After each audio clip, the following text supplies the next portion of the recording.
The cat's name was Schmegel, and we literally usually have multiple cats. We only had Schmegel, and Schmegel was just like sometimes just on par and literally great performance. And the next moment, next day, just walked off the set.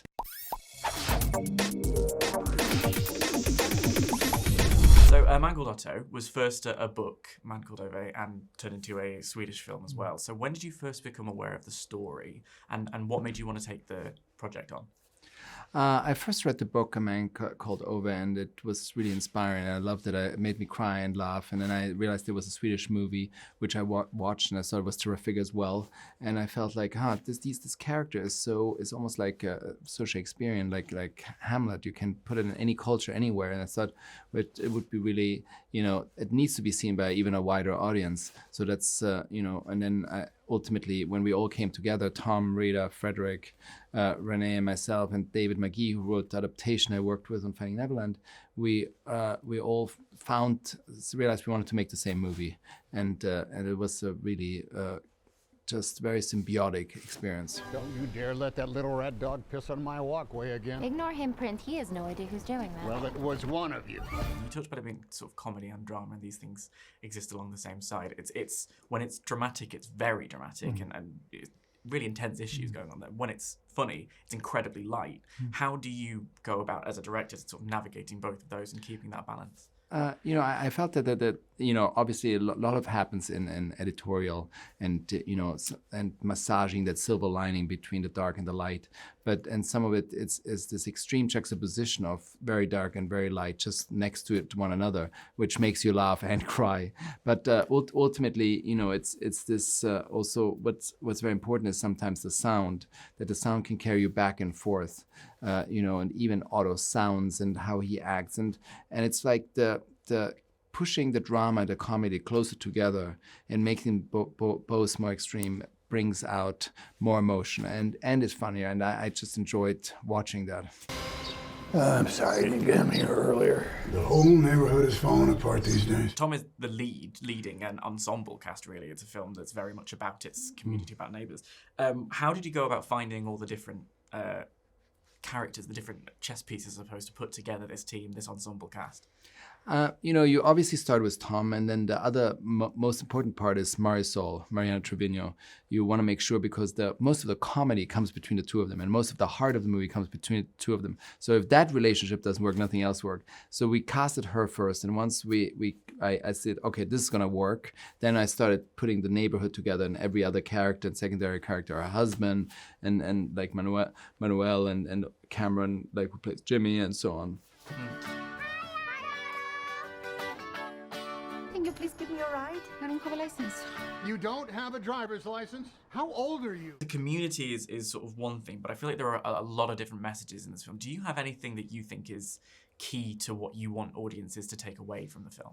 I think the film is a life-affirming film, and I think it's inspiring, and people ultimately, in a sense, what I love is there's someone like Otto has given up on life, and suddenly the community comes together, he finds purpose in life again, and it becomes life-affirming. And I feel like, ultimately the happiest people in life, they're surrounded by a healthy community. You have a healthy social structure, because we're not meant to be alone. That's just not our human experience. We are meant to be social beings. And I think that's the other thing about the story too, which I think, and I hope when a film comes out, people will go and see it in the cinema, because you want to experience this sort of community in the cinema. You want to feel people laugh next to you and cry.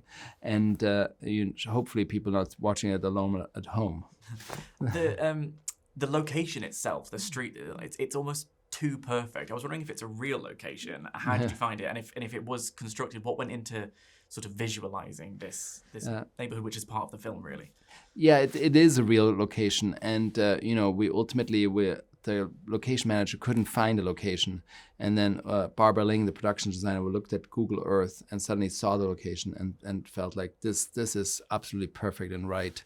And we went there. She said, "Look, Margaret, I think we should go there." So the next day we drove there. Said, "Oh, this is perfect." And it was just interesting enough, a new owner who also was an immigrant who just bought this real estate, and his wife's favorite actor was Tom Hanks. So it all came together, and we basically repainted the location and put the gate at the end of it, and that's how it all came about. Do you have a a favorite of the characters of the community? Is it the cat? Mine was the cat. But do you have a favorite character? Was there one that was more fun to play with? I mean, the cat's name was Schmegel, and we literally usually have multiple cats. We only had Schmegel, and Schmegel was just like sometimes just on par and literally great performance. And the next moment, next day, just walked off the set. So you can't predict what Schmegel's going to do. It's definitely the hardest part of the shoot. But then we shot like some green screen days because I don't like CG cats. I like them to be real. So we shot some green screen days with the cat performing, like when he jumps in the box and Tom says, jump in the box. And then suddenly the cat turned around and jumped in the box. And it did things like that sometimes and sometimes not. But the great thing is it's literally 90% Schmegel's performance. So I'm glad you liked it because I think if the cat is real, it affects you more. You're very much on the cat schedule, it sounds Yes. How did you get in here? No. You are not taking over my bed. We're cinema lovers here at Cineworld. You talked about the sort of communal experience of going to the pictures. What's your favourite thing about the experience of going to the movies? I mean, my favorite thing is about the movies. It's like the communal thing. I like having people around me. I like feeling them because it's like we are social beings, and it's just like seeing a movie together. If it makes you laugh or cry or scare, or whatever it is, whatever emotional roller coaster you're on, is just something I prefer because I feel like I'm participating with them versus just at home alone. And we can't wait to share the film with our community of cinema fans. So thanks so much for chatting to me. Thank you. You think you have to do everything on your own? But guess what? No one can. Even if the sun don't shine.